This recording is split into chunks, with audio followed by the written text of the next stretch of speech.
আজকে শ্রাবণ মাসের ১ম সোমবার। তাই আমি আমার বোন, দিদি সবাই একসাথে বাবার মাথায় জল ঢালতে যাচ্ছি। এখানে যে যারা বাঙালি মেয়ে তাদের মধ্যে এটা তো খুবই ভীষণ প্রচলিত। কোনো বাঙালি মেয়েরা যে জানে না শ্রাবণ মাসে শিবের মাথায় জল ঢালতে হয় তেমন খুব একটা নেই। তাই আমরা আজকে বেরিয়ে পড়েছি। আমি, আমার দিদি, আমার বোন। প্রায় ৮ থেকে ৯ বছর আগে আমি মায়ের থেকে এই শাড়িটি নিজের কাছে রেখেছিলাম নাচের সময় পরবো বলে, কিন্তু কখনো পরা হয়নি, তাই পরে ফেললাম। তারপর দিদি, আমি আর আমার বোন তিনজনে মিলে চলে গেলাম নাপিতের কাছে নখ চেঁচে নিতে, কারণ নখ চেঁচাটা একটা রিচুয়ালের মধ্যে পড়ে। তারপর সামনে এগোতেই দেখি মাটি আর প্লাস্টিকের ঘট থরে থরে সাজানো। তবে প্লাস্টিকের ঘটের একটা বিশেষ সুবিধা হচ্ছে এর মুখে ঢাকনা লাগানো থাকে, ফলে জল ছলকে পড়ার সুযোগ তেমন থাকে না। বাচ্চাদের জন্য এই ঘরটি আসলে খুবই সুবিধাজনক। গঙ্গার ঘাটের পাশে যেমন গঙ্গা দেবীর মন্দির রয়েছে, তেমন গঙ্গার ঘাটটা জুড়ে রয়েছে শ্রী চৈতন্য দেবের মূর্তি। তারপর আরও একটু এগিয়ে গেলে পড়বে গঙ্গার ঘাট, সেখানে থরে থরে মানুষ স্নান করছে। আসলে একটা প্রচলিত কথা আছে যে এখান দিয়ে একটা সময় গঙ্গা বয়ে গেছিল।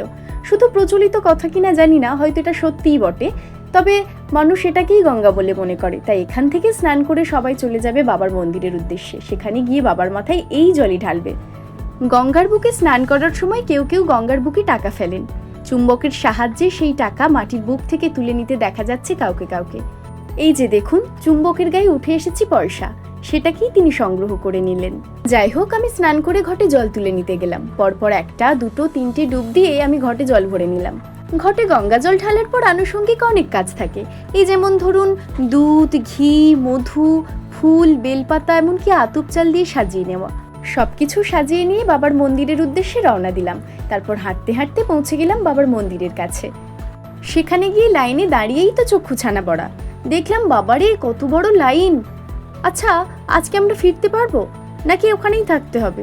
যাই হোক, দেখলাম লাইন বেশ তাড়াতাড়ি এগোতে লাগলো। এই যে বকুল গাছটি দেখছেন, প্রত্যেক পুজোতেই এসে দেখেছি মানুষ এখানে ধূপ মোমবাতি জ্বালিয়ে ফুল দিয়ে পুজো করছে। জানি না এর কি মাহাত্ম্য। যাই হোক, চলে গেলাম মন্দিরের ভেতরে। সেখানে তো আর এক ঠেলাঠেলি।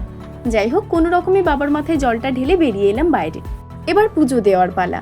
এই যে দেখছেন, এই যে দোকানগুলো রয়েছে এখান থেকেই সবাই প্রসাদ নিয়ে বাবার কাছে পুজো দেয়। শুধু কি একটা দোকান, পরপর কত দোকান রয়েছে। এবার দেখাবো বাবা বজুর্কিনাথের মন্দিরের কোথা থেকে আমরা চরণামৃত সংগ্রহ করি। এই যে বাবার মন্দিরের পেছন দিকটাতে দেখছেন, চরণামৃত এখান থেকেই সংগ্রহ করতে হয়। সময়ের সাথে সাথে মন্দিরের অনেক উন্নয়ন করা হয়েছে, নতুন নতুন মূর্তি তৈরি করা হয়েছে। এই যে দেখছেন যে মূর্তিগুলো, সেগুলো সবই প্রায় নতুন করেই তৈরি করা, খুব বেশি দিন হয়নি। এদিকে পুজো পাঠ শেষ হওয়ার পর চলে গেলাম দোকানগুলো ঘুরে দেখতে। এই যে দেখছেন এই দোকানটা, এখানে কত রকমের তুলসীর মালা রয়েছে। শুধু কি তাই, তার সাথে রয়েছে বিভিন্ন ঠাকুরের ছবি আর গোপালের জামা।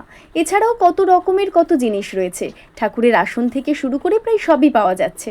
আর এই যে পরের দোকানগুলোতে দেখুন, পাথরের শিবলিঙ্গ আরও ঠাকুর ঘরের যা কিছু যাবতীয় জিনিস লাগে প্রায় সবই পাওয়া যাচ্ছে।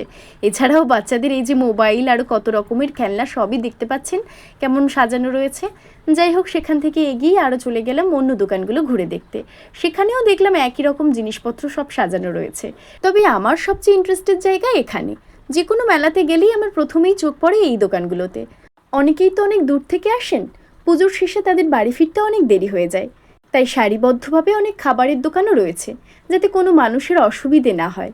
আসলে একটা পুজো মানে তো শুধু পুজো নয়, যে কোনো পুজো বা মেলার সঙ্গে সমাজের বিভিন্ন শ্রেণীর মানুষের উপার্জনের উপায় জুড়ে থাকে।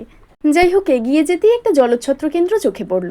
তারপর আরও এগিয়ে যেতেই দেখি একটি লোক বাতাসা তৈরি করছেন। কি সুন্দরভাবে তৈরি করছেন দেখুন, ভালো লাগলো, তাই ভিডিও করে নিয়ে বাড়ির পথে রওনা দিলাম। যাই হোক, সবাই ভালো থাকবেন, টাটা।